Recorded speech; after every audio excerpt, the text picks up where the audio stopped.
Hi, my name is Annie, and welcome to the Walking Word, where we go through the Holy Bible in a year as part of discipling. Remember that we are in the book of Second Samuel, chapter 2, where we're seeing David is finally anointed king.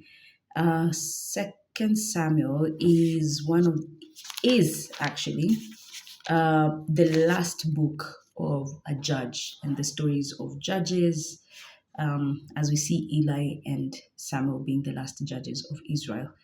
And now we're moving truly deep into monarchy. Started off with Saul, and now we're moving on to King David. So, chapter 2, David is finally anointed as king. After this, David inquired of the Lord, "Shall I go up into one of the cities of Judah?" Then the Lord replied to him, "Yes." Then David asked, "Where shall I go?" He replied, "To Hebron." So David went up there accompanied by his two wives, Ahinoam of Jezreel and Abigail, the widow of Nabal of Carmel. David also brought up his men with their families, and they dwelt in the cities near Hebron. Then the men of Judah came there and anointed David king of Judahites. A report reached David that the men of Jabesh Gilead had buried Saul. So David sent messengers to the men of Jabesh Gilead and said to them, "May you be blessed by the Lord for having done this kindness to your Lord Saul in burying him. And now may the Lord be kind and faithful to you. I too will be generous to you for having done this. Take courage, therefore, and prove yourselves valiant men. For though your Lord Saul is dead, the Judahites have anointed me their king." So just the tribe of Judah has anointed David the king. Of course, later on in scripture, we'll just see the complete split of the two kingdoms, Israel and Judah. Uh, we are in verse 8. Abner, son of Ner, Saul's general, took Ishbaal, son of Saul, and brought him over to Mahanaim. So there was one son of Saul that was left, Ishbaal, and he was brought over by Abner, where he made him king over Gilead, the Ashurites, Jezreel, Ephraim, Benjamin, and the rest of Israel. Ishbaal, son of Saul, was 40 years old when he became king over Israel, and he reigned for 2 years. The Judahites alone followed David. In all, David spent 7 years and 6 months in Hebron as king over the Judahites. Okay. Now Abner, son of Ner, and the servants of Ishbaal, Saul's son, left Mahanaim for Gibeon. Joab, son of Zeruiah, and David's servants also set out and met them at the pool of Gibeon. And they sat down, one group, one on one side of the pool and the other on the opposite side.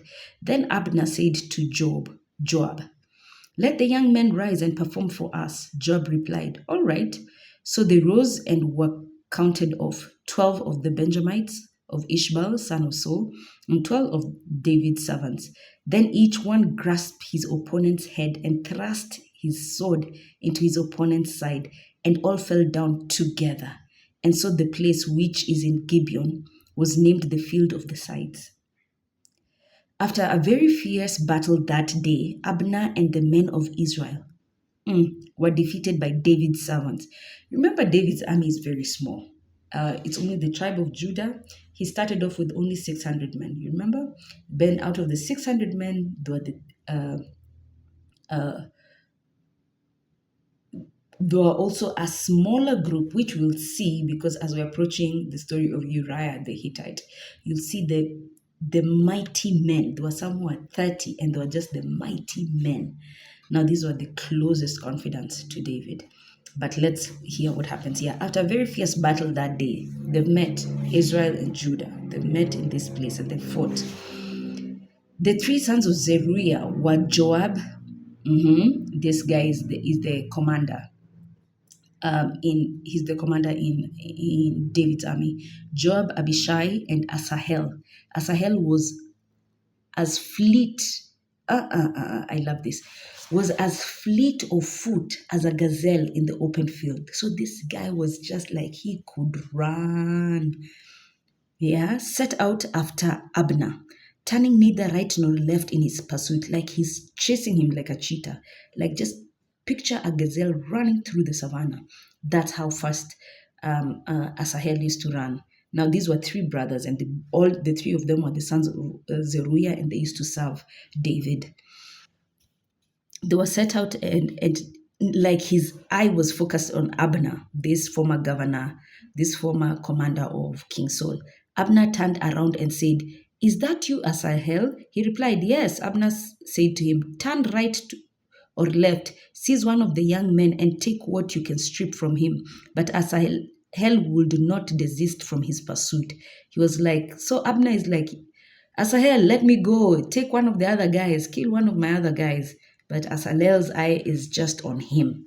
But Asahel would not desist from his pursuit. Once more, Abner said to Asahel, "Stop pursuing me. Why must I strike you to the ground? How could I face your brother Joab?" Still, he refused to stop. So Abner struck him in the abdomen with the heel of his javelin, and the weapon protruded from his back. He fell there and died on the spot. And all who came to the place where Asahel had fallen and died came to a halt. Joab and Abishai, however, continued the pursuit of Abner. The sun had gone down when they came to the hill of Ammah, which lies east of the valley towards the desert of Geba. Here the Benjamites rallied around Abner, forming a single group and made a stand on the hilltop.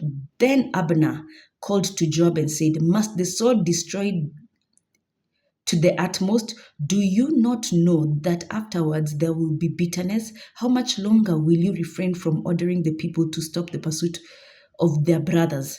Joab replied, "As God lives, if you had spoken, the soldiers would not have been withdrawn from the pursuit of their brother until morning." Joab then sounded the horn, and all the soldiers came to a halt, pursuing Israel no further and fighting no more.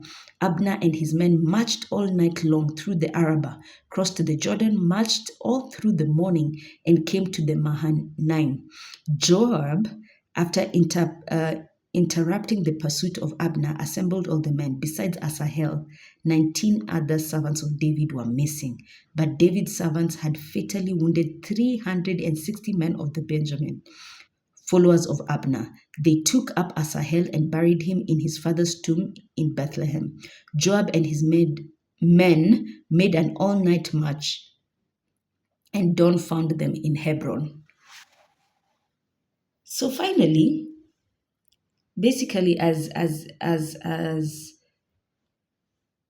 Joab is chasing Abner, they finally come to a truce, and they're like, let's go rest. This beef is not over, and they both know it's not over because he's killed his brother, Joab's brother. So this will remain in Joab's heart for a while.